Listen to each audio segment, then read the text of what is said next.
ఆయుర్వేదం చెప్పే దీర్ఘాయుష్షు రహస్యాలు.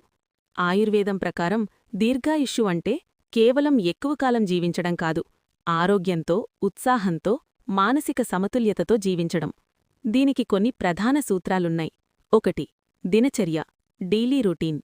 తెల్లవారుజామున లేవడం, నాలుక శుభ్రపరచడం, ఆయిల్ పుల్లింగ్ అంటే నూనెతో గార్గిలింగ్, తేలికపాటి వ్యాయామం, యోగాసనాలు, ప్రాణాయామం, సమయానికి భోజనం, సమయానికి నిద్ర. 2. ఋతుచర్య, సీజనల్ రొటీన్. ప్రతి ఋతువుకు తగిన ఆహారం, జీవనశైలి పాటించాలి. ఉదాహరణకు, వేసవిలో చల్లని, తేలికపాటి ఆహారం, చలికాలంలో పోషకాలు ఎక్కువగా ఉన్న వేడి ఆహారం. 3. ఆహార నియమాలు. తాజా, సహజ ఆహారం, జీర్ణశక్తికి తగిన మోతాదులో భోజనం, ఆకలి వచ్చినప్పుడే తినడం, ఎక్కువ వేడి, ఎక్కువ చల్లని, ప్యాకెట్ ఫుడ్ తగ్గించడం. 4. దోష సమతుల్యత అంటే వాత, పిత్త, కఫ. శరీరంలో 3 దోషాలు సమతుల్యంగా ఉన్నప్పుడే ఆరోగ్యముంటుంది. అసమతుల్యత వస్తే రోగాలు వస్తాయి.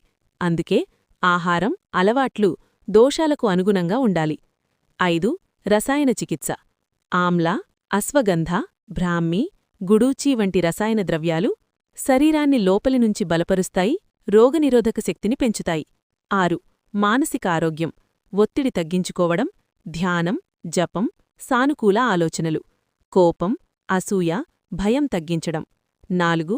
సద్గుణ జీవనం అంటే ఆచార రసాయనం, నిజాయితీ, కరుణ, కృతజ్ఞత, నియమం. ఇవి కూడా దీర్ఘాయుష్షుకు ముఖ్యమైన రహస్యాలు అని ఆయుర్వేదం చెబుతోంది.